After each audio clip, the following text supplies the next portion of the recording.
Skip it up and that up. So this is really sad news. Maxis, the studio behind SimCity, Spore, SimCity 2000, The Sims, at least the original Sims, and I believe Sims 2, is no more. EA shut them down. They did this yesterday.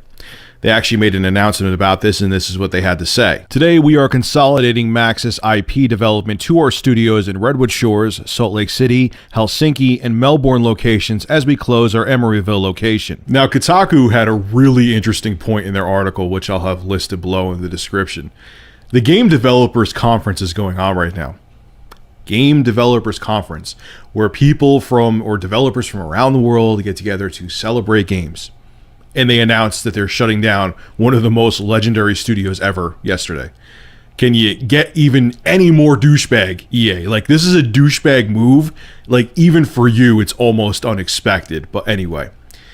Now, I'm not going to make it like Lazy Game Reviews status. I wasn't huge into Maxis. I know Lazy Game Reviews, he's a big Maxis guy. As a matter of fact, I just saw right before I started filming this video that he made a video on Maxis, and if you look behind him, he has like a billion different boxes of all. I think I watched another couple of other of his videos where he may have all of the Maxis games ever made.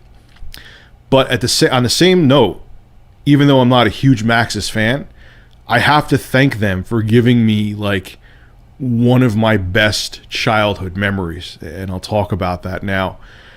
In 1991, I got the Super Nintendo. I actually talked about the story a while back in my Sega Genesis versus Super Nintendo video. I'll have those listed below as well. But in 91, I got a Super Nintendo for Christmas. And with the Super Nintendo, I got a crap ton of games. You obviously got Super Mario World. It was a pack-in game. I got Final Fight. I got Pilot Wings. I got Populous. And I got SimCity. I think that's all the games I got. Yeah, I got all those games. Populous, I played like for 2 seconds. Never understood Populous. Maybe if I tried now as an adult, I may like it, but I didn't like it back then. But I played a lot of Super Mario World. I was big into beat 'em up, so I played Final Fight, even though Final Fight, the original one for the SNES, hindsight being 2020, is the weakest link out of all the different ports of the original Final Fight. But I played all those games. And I would put SimCity in because I liked them. Like, man, this is cool. You could build a city. This is awesome. But I would always put the city, I would put the residential zones, I would put the commercial zones and the industrial, make my city look nice and neat, a little bit of roads here, a little bit of trains, train tracks here. My city would never grow. And my buddy Tom, who lived probably like 3 minutes away from me, he got a Super Nintendo too, and I think he got SimCity. And he came over, and I would just be like, Tom, I don't get you like SimCity. He's like, yeah, SimCity is awesome. I'm like, I don't get it. I'm sitting here, I'm putting all these different residential zones, a power plant, you name it, and my city's not growing. And I showed him what I was doing, and he looks at me, he's like, you're an idiot. I'm like, what are you talking about? Why am I an idiot? He's like, you're not putting power lines to anything. And he was right. I wasn't. I'm sitting here for hours on end, listening to that droning town theme over and over again, bumping out of the Super Nintendo.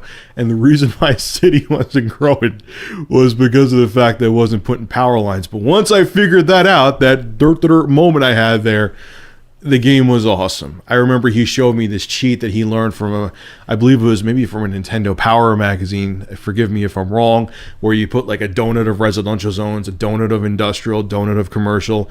You could put like a theme park in between there, and everything would explode, and you would just put like road or train tracks everywhere, and you wouldn't have to worry about traffic problems, and you would get to a metropolis in like 5 minutes, and he knew the cheat code to get all the money, so you'd have all the money in the world. It was awesome. During our Christmas break, we played other games too. I'm not going to make it like we just played SimCity. That would be a lie. But we played a crap ton of SimCity, and it was a fantastic game. And my Christmas of 91, when I was in 5th grade, going into 92, thanks to Maxis, there were some great memories because of SimCity, and I thank them for that. Now, going to the business side of this, what'll make me angry, or what annoys me a little bit, is I have a feeling that the reason that the Emeryville, the original location of Maxis, was shut down, and the reason that Maxis has been killed off, besides its name, you'll see plastered on boxes, because they're still going to come out with Sims games and stuff like that, and they say, oh yeah, you're going to see the Maxis name, but no one at Maxis is home because they're just tossing the game to other studios that EA has. But what makes me angry is I have a feeling a lot of this, not all of it, I'm sure other crap happened too, has to do with the fact that SimCity 2013 was such a mess. But the thing I have to say to EA is, it's amazing that you're punishing Maxis, and I'm sure there's other reasons besides just SimCity 2, the new SimCity, I mean. You're punishing Maxis because you and your shareholders forced their hand to have that always online DRM, forced their hand to have this game with all these other flaws in it instead of having the game come out right without draconian DRM. And now you're punishing them for things you made them do. You're shutting down Maxis mostly due to the fact that SimCity, which I'm sure EA was banking on to be a blockbuster hit, it didn't come out the way you wanted it to because of the stupid choices you made because you wanted to make as many dollars as you could. Capitalism sucks, but you know what, EA, or you know what, Maxis, I mean to say, I got to thank you. I have some great childhood memories because of some of the games you came out with, especially SimCity for the Super Nintendo. I wish everyone at that studio luck, and once again, thank you for the memories.